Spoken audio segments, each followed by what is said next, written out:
Hello, friend. I'm up in Springfield. I had a doctor's appointment today, and there was a movie I wanted to see, The Little Hours, but my doctor's appointment was at 1, and my movie didn't start until 7.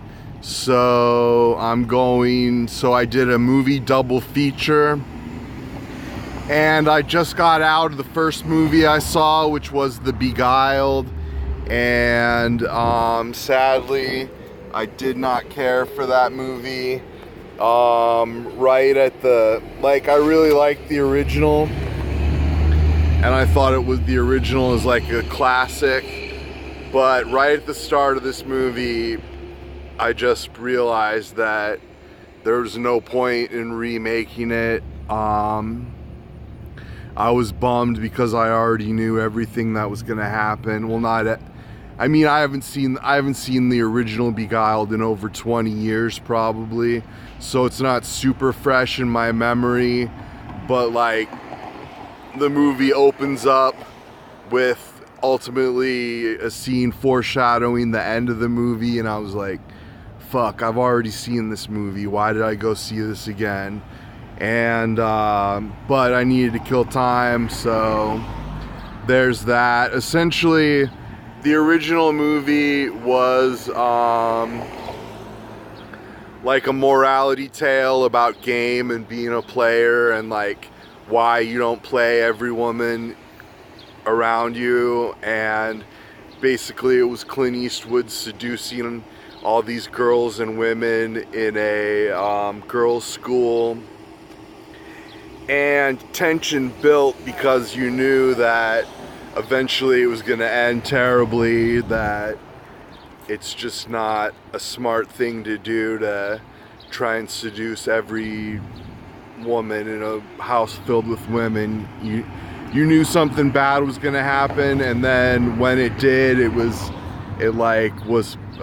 satisfying and fun to watch. The meltdown, the whole turtle scene in this movie. Like the women in the movie were good. Kirsten Dunst, Ella Fanning, who was in Neon Demon last year, which was such a rad movie. Like the women in the movie weren't bad, but Colin Farrell or whatever the dude's name is, just I didn't see any chemistry between him and the ladies. He kind of came off as like more pathetic rather than this guy full of swagger and game.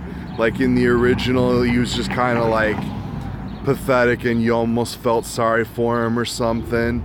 This movie just did not work. I didn't like it from the very first scene, and it just got worse and worse. Definitely pass on the Beguiled. I have a little time to kill in between my first movie and my second movie, so I stopped at Hertz Donut and got a lemon donut. Thank you, man. Wow, and it's good, and there's like lemon filling and everything, so. But the next movie is called The Little Hours. It's like a nunsploitation sex comedy, and I'm really looking forward to it. I've been wanting to see it since I saw a preview on the internet. It looks super funny, and I'm a big fan of the sexy nun movie. So keep watching, and I'll tell you what I thought of the little days or the little hours. Now I can't even remember what it's called. But keep watching, and I'll let you know what I think of it. Hello, friend. I just got out of The Little Hours, which was a really fun movie, kind of lighthearted, and it had a great cast, a lot of good comedians.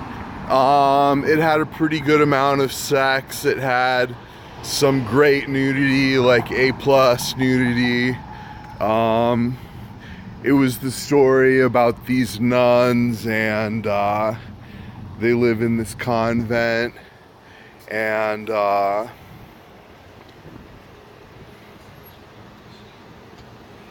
they they're really mean to the handyman, and he ends up quitting, so the priest hires a new handyman and tells him to pretend that he's deaf and mute so that the nuns won't be so mean to him like the other guy.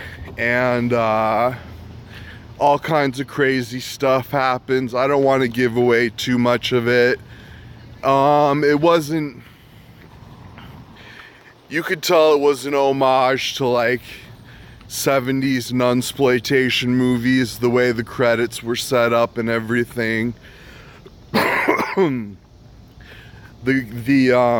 actors, the comedians, they speak in a modern way. They don't speak like in the old-fashioned language. They use modern day language, and there was a lot of profanity and stuff. But I got a huge laugh. Like, I was practically rolling in the aisles at one part. And then a lot of the movie was cute. Like I say, it was really lighthearted. It wasn't, I wouldn't call it like hilarious or nothing, but it was definitely fun to watch and entertaining. And it did have that one freaking hilarious part. I really enjoyed it. I really highly recommend it. Go see it on the big screen if you can. Definitely really funny. And Fred Armisten's in it from Portlandia, and John C. Reilly's in it, and Mary, I think her name's Mary Shannon or something, the one who used to be Superstar on SNL. Yeah, definitely check it out, and thanks for watching. Please like a comment. Please leave a comment.